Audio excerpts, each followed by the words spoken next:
오늘 우리가 함께 살펴볼 하나님의 말씀은 구약성경 느헤미야 1장 6절부터 11절까지의 말씀입니다. 느헤미야 1장 6절부터 11절까지입니다. 한 절 한 절 교독하도록 하겠습니다.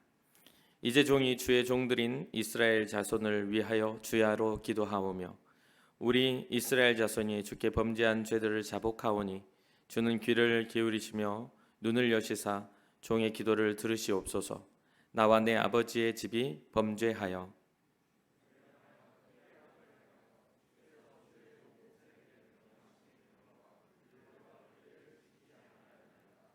옛적에 주께서 주의 종 모세에게 명령하여 이르시되 만일 너희가 범죄하면 내가 너희를 여러 나라 가운데에 흩을 것이요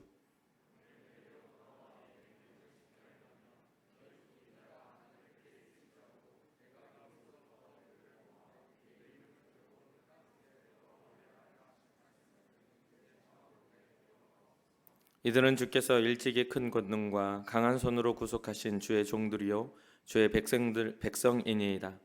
주여 구하오니 귀를 기울이사 종의 기도와 주의 이름을 경외하기를 기뻐하는 종들의 기도를 들으시고 오늘 종이 형통하여 이 사람들 앞에서 은혜를 입게 하옵소서 하였나니 그때에 내가 왕의 술관원이 되었느니라. 아멘. 아멘. 함께 고백하겠습니다. 주님, 제가 여기에 있습니다. 옆 사람 축복합시다. 주님, 제 옆 사람도 여기 있습니다. 축복해 주세요.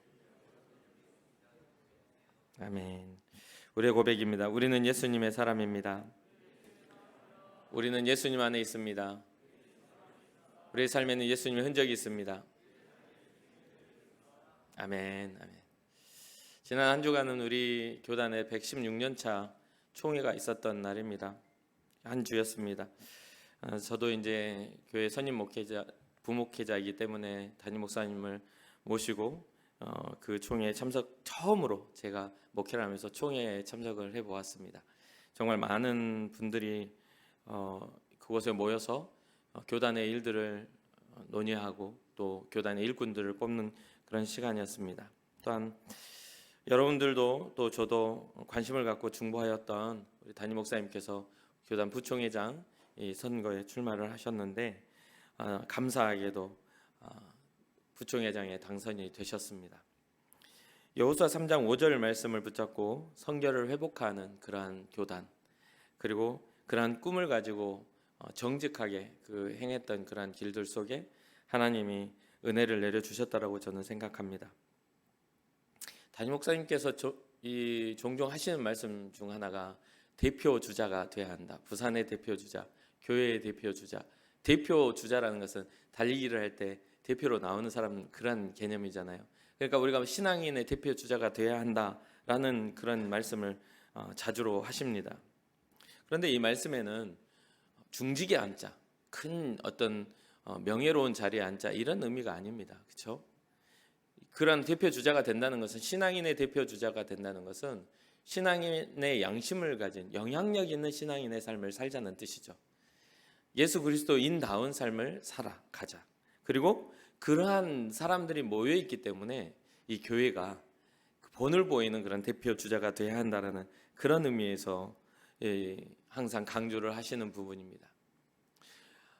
목사님께 말씀을 안 드리고 제가 임의로 목사님 당선 소식을 들은 다음에 현수막을 제작을 하고 우리 교회 선임 장로님과 논의를 해서 이것은 정말 이 영남 지역, 부산, 경상, 경북 지역에 거의 한 19년, 18년이 지난 후 19년 만에 이 부총회장이 나온 거예요. 총회장직은 자연스럽게 투표가 없이 그냥 올라가는 그런 직책이고, 이 부총회장 이 선거가 굉장히 타이트하게 진행되는 거거든요. 엄청 오랫동안 이곳에서 교단의 지도자가 나오질 않았어요. 그래서 이번에도 담임 목사님 출마를 하실 때 사람들이 다 안 된다고 말을 했습니다. 그 현장에 제가 같이 있었어요. 사람들이 어렵다. 왜? 이제까지 해왔던 관례, 선거 문화가 있는데 목사님 그렇게 해가지고는 안 됩니다 라고 이야기를 하고, 어떤 분들은 목사님 직접 찾아와서 내가 사람 모아놓을 테니 돈 봉투 준비하라고 이렇게 이야기를 직접 목사님 차 앞에서 기다려가지고 이렇게 하는 제안하는 분들도 있었습니다. 그때마다 목사님께서 아유 장로님 죄송한데 저는 그렇게 하지 않으려고 이렇게 마음에 작정하고 또 안 된다면 하나님의 뜻이라 생각하고 하겠습니다 하고 그런 부분들에 있어서는 철저하게 거절을 하셨죠. 그러한 어떤 과정 속에 하나님께서 이 하나님의 말씀을 따라 행하는 일들 속에 하나님께서 일하시기를 바랬어요. 그래서 제가 운전하면서도 목사님께도 지난 주에도 말씀 드렸었지만은 운전하면서 제가 그랬어요. 목사님 꼭 되셨으면 좋겠다고. 어떤 그런 영적인 잘못된 흐름이 끊겼으면 좋겠다고. 삶에 선한 영향력을 끼치는 그리스도인은 세상과 삶과 관계와 어떤 입장에 타협하는 그리스도인이 아닙니다. 어떤 우리가 불리하기 때문에 더 나은 것을 선택하기 위해서 타협하는 그리스도인이 아니에요. 삶에 선한 영향력을 끼치는 그리스도인은 고난 앞에서도 신앙을 잃어버리지 않는 그러한 그리스도인이야말로 하나님께서 기뻐하시는 성령께서 일하시는 그러한 그리스도인이 될 줄로 믿습니다. 우리를 포함해서 모든 대원의 가족들이 하나님이 기뻐하시는 그런 삶을 살아드리기를 주님의 이름으로 축복합니다. 너무 기쁜 소식이기 때문에 전해주고 싶었는데 이상하게 오늘따라 제가 가라앉아요. 그래서 좀 너무 차분하게 기쁜 소식을 전해서 참 미안하게 생각하는데 너무 우리 교회로서는 영광스러운 일이고 또 이제는 부산의 대형교회가 아니라 전국의 선결교단의 대형교회가 돼버렸어요. 이제는 여러분들이 다니는 교회가 나는 부산에 있는 대형교회 다녀요라고 하면 모를 사람이 선결교단에서는 거의 없는 거의 대부분의 장로님과 목사님들이 다 알게 되는 교회가 됐습니다. 진짜 대표 주자가 되었죠. 그래서 우리의 어떤 모습이나 우리의 어떤 신앙적인 것들이 주와 동행할 때 우리는 그 대표성에 정당성을 얻을 수 있다는 것을 잊지 말아야 되겠습니다. 여호수아 3장 5절에 그렇죠. 여호와께 성결하라 라는 그러한 말이죠. 주님께 성결한 삶을 사는 것 우리가 꼭 살아가야 할 그리스도인의 모습이라고 생각합니다. 자, 이제 본문으로 돌아와서 구약 성경을 보면 역사적으로 이렇게 쭉 성경을 살펴보다 보면 대략적으로 우리가 창세기부터 쭉 구약 성경에는 이스라엘의 역사를 하나님의 섭리를 따라 이스라엘의 역사가 연대별로 이렇게 기록이 됩니다. 그리고 역사서들 속에서 역사가 이렇게 기록되면서 하나님이 이스라엘 백성에게 어떻게 일하셨는지, 이스라엘 백성들이 하나님 앞에 어떻게 범죄하였고 하나님이 범죄라고 말씀하시는 것이 무엇인지를 구약을 통해서 가르쳐주고 있죠. 특히나 구약 역사서 말미에 기록되어 있는 바벨론 포로 시기 이후에 신구약 중간사로 예수 그리스도가 로마 시대에 오시기까지의 그런 과정, 그 말미에 이스라엘의 나라 역사의 말미에 이 기록되는 것들이 에스라나 느헤미야나 에스더라는 그러한 역사서가 있습니다. 그리고 이제 이 로마에 오시기까지의 어떤 연대순으로 이렇게 기록이 이렇게 진행이 되겠죠. 디아스포라 유대인들이 그 전 세계로 이렇게 퍼져나가서 나라 잃은 그런 모습에 이르기까지. 그런데 이 기록이 됐어. 느헤미야가 기록되어지는 이 시기는 바벨론 포로 시기입니다. 아시리아의 포로로 잡혀가고 아시리아의 공격과 바벨론과 페르시아의 어떤 그러한 일들 속에 포로로 계속해서 힘 있는 열강들의 그런 것들을 통해서 고난당하고 나라가 힘이 겨울 때예요. 그리고 또한 그 힘 있는 나라들의 이주 정책에 의해서 이 이스라엘 백성들이 그 나라로 이렇게 이주하게 되는 그런 모습들입니다. 지금 현재 느헤미야도 이스라엘을 섬기는 관원이 아니라 지금 현재 그들을 다스리고 있는 그 왕을 섬기는 관원인 것이죠. 그러한 상황에서 다시 이 느헤미야가 오늘 1장의 본문을 보면 자기 예루살렘 성벽이 무너졌다라는 소식을 접하게 됩니다. 이 느헤미야 1장의 시작이 그래요. 예루살렘 성벽이 무너졌다는 소식을 접해요. 그럼 그 소식을 접한 이 느헤미야가 어떠한 행동을 하죠? 그것을 듣고 마음을 찢고 금식하며 하나님 앞에 울부짖는 모습이 등장을 합니다. 그리고 그는 다시 하나님의 백성, 하나님의 민족을 회복하시기를 위한 그러한 기도에 들어가게 되죠. 이 포로기 가운데 탁월한 리더십으로 이 무너진 예루살렘 성벽을 다시 회복하기 위한 그러한 과정들을 이끌어가는 느헤미야가 그 시작을 하는 모습 속에서 우리는 하나의 믿음의 영적인 교훈을 얻을 수가 있습니다. 느헤미야는 하나님이 가장 먼저 한 것이 뭐냐면, 느헤미야는 하나님이 이스라엘 백성을 기억해 주시기를 원했습니다. 기억해 달라. 주님 기억해 주십시오. 우리는 하나님의 백성입니다. 하나님이 원하시는 방법, 하나님이 원하시는 것이 무엇인지, 어떻게 해야 이 나라가 회복되는 것인지를 느헤미야는 정확하게 알고 있었어요. 그래서 이 느헤미야의 모습 속에 우리가 해야 할 것들이 들어있는 것이죠. 첫 번째, 이 하나님이 기억하시는 그런 사람은 기도하는 사람입니다. 신앙인이라면 가장 기본적인 것이라고 알고 있으면서도 어쩌면 이 기본적인 것을 가장 하지 못하는 어려운 부분이기도 합니다. 여러분들의 삶 속에서 하나님이 여러분들을 주목하게 하시기 위해서 여러분들은 얼마 정도의 열정과 얼마의 시간을 들여 기도하고 계시는지 한번 살펴보시기 바랍니다. 여러분들의 인생을 돌아보시기 바랍니다. 정말 하나님, 내 삶을 주님의 백성다운 삶, 하나님의 자녀다운 삶을 살게 해주십시오라고 여러분들이 주님이 가치 있다 말씀해 주시는 그런 삶이 되게 해주십시오. 세상의 명예나 세상의 부나 세상의 관계 그 이전의 본질적인 가치, 우리의 사망에서 생명으로 옮겨진 하나님의 자녀로서의 가치가 내 안에 있는지를 발견하려면 주님 앞에 좀 더 기도하는 삶을 살아갈 때 그게 발견될 수 있겠습니다. 느헤미야의 기도는 단순하게 소원을 아뢰는 기도가 아니었습니다. 우리가 하는 그런 기도, 하나님 좋은 직장을 주십시오, 하나님 좋은 아내를 주십시오, 하나님 어떤 내가 이 길을 가고 있는데 나를 보호해 주십시오, 이런 기도가 아닙니다. 느헤미야의 기도는 그러한 것들을 이전에 무엇부터 시작해요? 죄를 자복합니다. 그 하나님 앞에 본질적으로 우리가 무엇 때문에 이렇게 불행한 일을 당하게 되었는지에 대한 그것에 대해서 접근을 합니다. 그러면서 그 죄의 어떤 회개의 모습을 볼 때에도 내 개인에게 집중되어 있는 것이 아니라 지금 민족적인, 지금 상황적인, 시대적인 상황 속에서 왜 이스라엘, 하나님의 백성 이스라엘이 이러한 일들을 겪게 되었는가를 이 느헤미야는 정확하게 알고 있었던 것이죠. 그러면서 뭐라고 합니까? 나와 내 아버지 집이 범죄하여 주를 향하여 크게 악을 행하여. 나와 내 아버지 집, 우리는 회개하라 하면 내 죄만 회개하려고 드는 경향이 커요. 회개하라면 내 죄만 회개해야 된다고 생각을 합니다. 그런데 성경은 그렇지 않아요. 시대적인 죄가 있는 것이죠.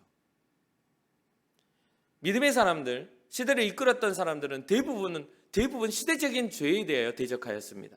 개인적인 어떤 죄에 대해서 그 이전에 그 본질적인, 모든 사람이 하나님 앞에 죄를 범하여서 하나님의 영광이 이르지 못한 것에 대한 본질적인 것에 대한 회개를 합니다. 그래서 우리 교회 안에서도 어떤 명절이 있거나 뭔가 큰일이 있었을 때 그러한 기도 제목을 나눠요. 지난밤 이 나라 이 땅에서 저질러졌던 죄를 위하여 우리 회개하십시다 라는 그러한 기도의 제목을 들어본 적이 있으십니까? 우리는 우리의 죄만 해결하면 될 것 같지만 하나님은 나만의 하나님이 아니라는 것이죠. 또한 느헤미야는 자기의 태생이 이스라엘 민족으로서 태어났기 때문에 그 모든 이스라엘 민족의 죄가 자기에게 이어져서 지금 나라에 이런 슬픔을 겪게 되었다라고 믿고 있는 것이죠. 그래서 나와 내 아버지 집의 죄를 용서해 주십시오라는 그런 광범위한 그 죄의 회개가 일어나게 되었습니다. 사랑하는 청년 여러분, 우리는 매주마다 이 나라의 교회를 위해서, 이 나라를 위해서 우리는 기도합니다. 그렇다면 우리는요, 그 기도의 모든 것, 그런 배경 가운데 이 나라이기 때문에 내가 마음껏 주의 이름을 부를 수 있지, 어찌됐든지 간에 이 나라 안에 주님이 평안을 주셨기에 우리는 예배하며 핍박받지 않는 삶을 살고 있는 것이지라는 그러한 어떤 생각의 감사가 있어야 될 줄 믿습니다. 사람들의 악은 인류의 모든 영역에서 그 영향력을 가지고 확장을 합니다. 우리가 알고 있는 여러 나라의 지금 그런 전쟁의 소식들도 한 사람의 생각으로부터 악이 시작되지만 그것을 동조하고 함께하는 사람들의 무리를 통해 전쟁은 일어나게 되는 것이죠. 한 사람으로부터, 욕망으로부터 시작되지만 그게 하나의 무리의 요구가 됐을 때, 그 악한 게 힘을 가졌을 때 엄청나게 많은 사람들이 생명을 잃고 또한 삶의 의미를 잃어버리는 것들을 보게 됩니다. 그렇기 때문에 우리는 나 자신에 대한 기도 이전에 하나님의 나라가 이 땅 가운데 이루어지기를 위하여 항상 간구하며 기도할 줄 아는 그러한 성숙한 신앙자가 되어야 될 줄 믿습니다. 또한 느헤미야는 죄를 자복하며 죄를 인정하죠. 그런데 그 죄에 대한 것들에 대해서 어떻게 인정하냐면 자신의 도덕성이나 자신의 어떤 당위성에서 그것을 죄를 발견하는 게 아니라 하나님의 명령과 하나님의 계명과 율례와 규례를 통해서 우리는 죄를 지었습니다라는 그러한 이야기를 합니다. 사랑하는 청년 여러분, 나 잘못하는 거 없는데, 난 도덕적으로 문제가 없는데, 그렇게 접근하지 말라는 거예요. 하나님의 세계는 하나님의 다스림과 권위 안에 있는 겁니다. 오늘 하루 여러분들이 착하게 살았다 할지라도 하나님의 뜻과 상관없는 삶을 산다면 그것은 죄입니다. 오늘 하루 여러분들이 선한 열매를 위하여 선한 것을 심는다 할지라도 하나님의 역사와 능력과 그 사랑을 나타내기 위함이 아닌 나의 욕망을 위한, 내가 인정받고자 하는 그런 나의 면 세우기 위하여 한다는 것은 하나님과 상관이 없는 일이라는 것이죠. 그게 바로 바리새인이고 그게 바로 서기관들입니다. 예수 그리스도를 십자가에 못 박았던 영적 지도자들이라 말했던 사람들이기도 해요. 주님의 영광은 알지 못하고 자기의 삶의 명분만 세웠던 사람들 말입니다. 명령하신 계명과 규례와 율례와 규례를 지키지 아니하였나이다 하면서 회개하였다는 것이죠. 왜요? 누가요? 나뿐 아니라 우리의 가족과 형제와 민족이 그렇습니다. 그렇게 우리는 나라를 잃어버렸습니다. 주께서 우리를 보호하시지 않았기에 우리는 망하게 되었습니다라고 말하는 것이죠. 두 번째, 주님은 어떤 사람을 기억하시냐면 간청하는 사람을 기억하십니다. 간절히 주님을 찾는 사람들을 기억하세요. 이 간청에는 우리의 어떤 의미를 담아야 하냐면 하나님께서 우리에게 하신 약속을 믿고 우리는 간구해야 합니다. 하나님 우리에게 약속하신 약속을 알아야 돼요. 느헤미야는 하나님은 자신을 사랑하고 계명을 지키는 자에게 자신의 약속을 지키고 불쌍히 여겨주시는 분이라고 인정합니다. 5절 말씀이죠. 자기를 인정한 사람은 불쌍히 여겨주시는 분이다. 그런 어떤 약속을 믿고 나아가는 사람들을 불쌍히 여겨주시는 분이다. 그리고 그러면서 느헤미야가 말하죠. 하나님의 심판을 우리는 받았습니다. 하나님은 책망하시는 분입니다. 우리가 명령과 율례와 규례를 지키지 않았더니 우리는 나라를 잃어버렸네요. 우리는 그렇게 생각해요. 우리는 너무나 우리 좋을 대로 생각하는 경우들이 많아요. 하나님이 우리를 심판하시는 것에 대해서 우리의 행동과 우리의 삶의 신앙과 상관없이 불평하기에 더 빠른 사람이 인생입니다. 가끔 좋을 대로 생각하다 보니까 하나님의 영역도 우리는 쉽게 침범하죠. 하나님이 너 혼나? 그러면 왜요? 내가 뭐가 잘못해서 나를 혼내시는 건데요? 하나님 불공평하세요. 하나님 사랑이시라면서요. 그 사랑을 가지셔놓고 그렇게 하는 건 하나님 사랑 아니신 거잖아요. 우리의 상황과 상관없이 따지고 드는데 굉장히 익숙한 그러한 우리의 합리화가 있죠. 우리 안에. 하나님의 심판이 내게는 일어나지 않는 일이지라는 안일한 마음을 가질 때도 많습니다. 왜요? 우리는 책망받는 일보다 우리는 평안한 일들이 더 많은 시대에 많은 나라에 살고 있기 때문이죠. 그렇게 하루하루의 신앙자의 삶을 살아가는 것보다 오히려 신앙자의 타이틀을 내려놓고 살아가는 일에 더 큰 의미를 부여하는 경우들이 생겨납니다. 그러한 부분들에 있어서 우리는 성경을 통해 우리의 모습을 분별하고 발견해야 하죠. 성경은 데살로니가후서 2장 12절에 이렇게 기록합니다. 진리를 믿지 않고 불의를 좋아하는 모든 자들로 하여금 심판을 받게 하려 하심이라. 하나님의 심판은 정해져 있죠. 우리가 인정하든 인정하지 않든지 간에 하나님의 심판은 정해져 있습니다. 진리를 믿지 않는 자들에게, 불의를 좋아하는 자들에게 심판하시겠다. 하나님을 예수 그리스도의 십자가 보혈 앞에 나오지 않는 사람은 심판대 앞에 서게 하겠다. 분명하게 약속하고 있는 것을 우리는 잊지 말아야 됩니다. 느헤미야는 이런 하나님의 심판을 두고 더욱더 큰 경각심을 갖습니다. 주님은 심판하시는 분입니다. 우리의 죄 때문에 우리는 심판받게 되었던 것이죠 라고 인정을 하는 거예요. 이게 바로 느헤미야의 회개이기도 하죠. 그러면서 더불어 뭐라고 하냐면 주님은 회복하시겠다 말씀하시지 않았습니까? 라고 주께서 약속하신 바를 느헤미야는 다시 되새깁니다. 역대하 7장 14절에 내 이름으로 일컫는 내 백성이 그들의 악한 길에서 떠나 스스로 낮추고 기도하여 내 얼굴을 찾으면 내가 하늘에서 듣고 그들의 죄를 사하고 그들의 땅을 고칠 것이다. 주님의 이름을 일컫는 백성, 그 백성들이 악한 길에서 떠나서 스스로 낮추고 겸비하며 겸손해지면, 그리고 그 겸손한 마음으로 주님께 기도하면, 또 주님을 찾으면 하나님이 듣고 그들의 죄를 사해 주신다는 약속입니다. 그 주님 약속하시지 않았습니까? 주님이 우리의 모든 것들을 회복하시겠다고, 우리의 마음을 낮추고 주님 앞에 겸손히 나아가면 회복하시겠다고 약속하시지 않았습니까? 라는 그러한 약속 말이죠. 하나님은 회복하시는 하나님임을 믿으시기를 주님의 이름으로 축복합니다. 세 번째로, 주님의 신실하심을 붙들고 나아갈 때 주님은 우리를 기억하십니다. 주님의 신실하심을 믿으십시오. 여러분들 마음속에 일어나는 여러 가지의 어떤 의심과 될 수 없다라는 삶의 한계에서 벗어나 우리 주님은 완전하시다, 우리 주님은 우리를 구원하시는 분이다라는 그 신실하심의 바탕을 두고 주님 앞에 나아갈 때 주님의 시선과 주님의 역사는 여러분들을 주목하게 될 것입니다. 오늘 말씀의 9절입니다. 만일 내게로 돌아와 내 계명을 지켜 행하면 너희 쫓긴 자가 하늘 끝에 있을지라도 내가 거기서부터 그들을 모아 내 이름을 두려고 택한 곳에 돌아오게 하리라. 하신 말씀을 이제 청하건대 어떻게 해달라. 기억하시옵소서. 하늘 끝에 있을지라도 내가 찾아와서 거기서부터 너희들을 모아서 회복해 줄게. 너희들을 두려고 택한 것으로 내가 다시 회복해 줄게. 주님의 사랑은 바로 이런 것입니다. 주님의 사랑은 다시 주님의 가장 선하시고 아름다운 것으로 우리를 회복하시고자 하는 하나님의 사랑임을 꼭 기억하십시오.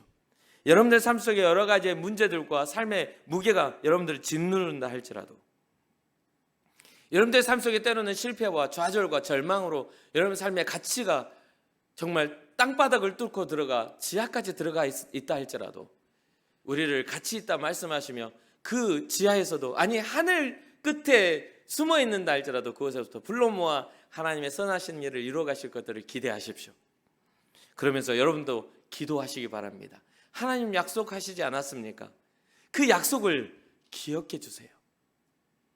예수 그리스도를 통하여 나에게 허락하셨던 그 생명의 약속을 기억해 주십시오. 내가 주님의 자녀된 삶을 살 수 있도록 기억해 주십시오. 신명기 7장 9절에 이렇게 기록하죠. 그런즉 너는 알라.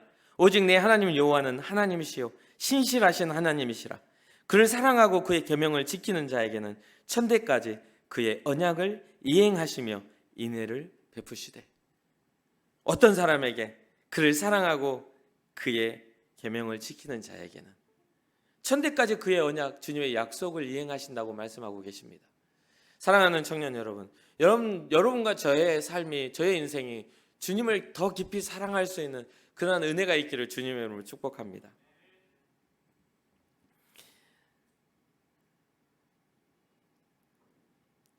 느헤미야가 고백하죠. 오늘 본문에 보면, 하나님, 이들은 주께서 일찍이 그 큰 권능과 강한 손으로 구속하신 주의 종들이요 주의 백성입니다.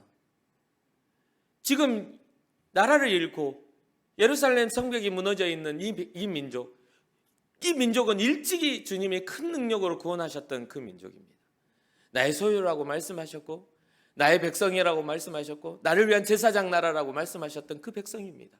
주님 기억해 주십시오. 주님 기억해 주십시오. 마지막 네 번째로, 주의 이름을 경외하기를 기뻐하는 종들의 기도를 하나님은 기억하십니다. 주목하십니다. 11절이죠. 주여 구하오니 귀를 기울이사 종의 기도와 주의 이름을 경외하기를 기뻐하는 종들의 기도를 들으시고 오늘 종이 형통하여 이 사람들 앞에서 은혜를 입게 하옵소서 하였나니 그때에 내가 왕의 술관원이 되었느니라. 여러분 정말 성공하는 인생을 살고 싶으십니까? 여러분 정말 하나님이 기억하시는 그런 삶을 살고 싶으십니까? 그렇다면 여러분들의 기도가 달라져야 될 줄 믿습니다.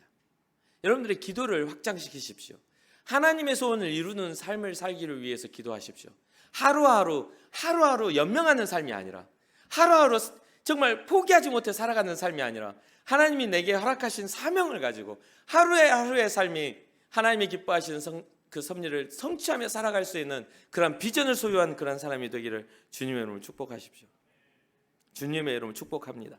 종의 기도와 주님의 이름을 경외하기를 기뻐하는 사람들, 주님의 이름을 붙잡고 살아가기를 기뻐하는 사람들, 그게 바로 우리가 돼야 될 줄 믿습니다. 여러분과 제가 돼야 될 줄 믿습니다. 그러면서 그렇게 기도하며 요구하는 거죠. 오늘 종이 형통하여 이 사람들 앞에서 은혜를 입게 하옵소서. 이 기도는요, 이루어지기 전의 기도예요. 형통하여 은혜를 입게 하옵소서. 그리하였더니 형통한 역사들이 나중에 나타나더라는 것이죠.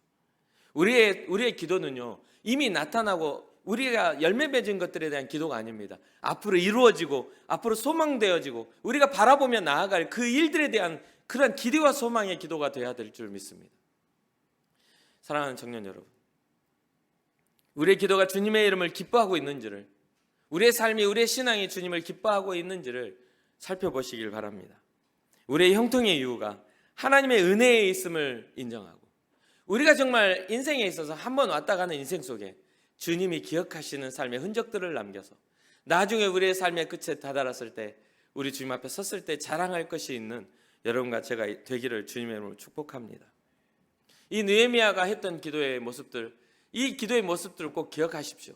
기억하시고 여러분들도 하나님께 요청하시길 바랍니다. 주님, 이 나라, 이 민족, 이 나라를 살아가고 있는 저를 주목하여 보시고 하나님께서 예수 그리스도 복음으로 인하여 우리에게 허락하신 복과 은혜들을 누릴 수 있도록 우리에게 약속하신 바를 위하여 주님, 우리에게 허락하신 성령을 기억하여 주십시오. 주님은 이 시간 우리에게 성령이 필요합니다. 성령의 은혜가 필요합니다 라고 기도할 수 있는 여러분과 제가 되기를 주님의 이름으로 축복합니다.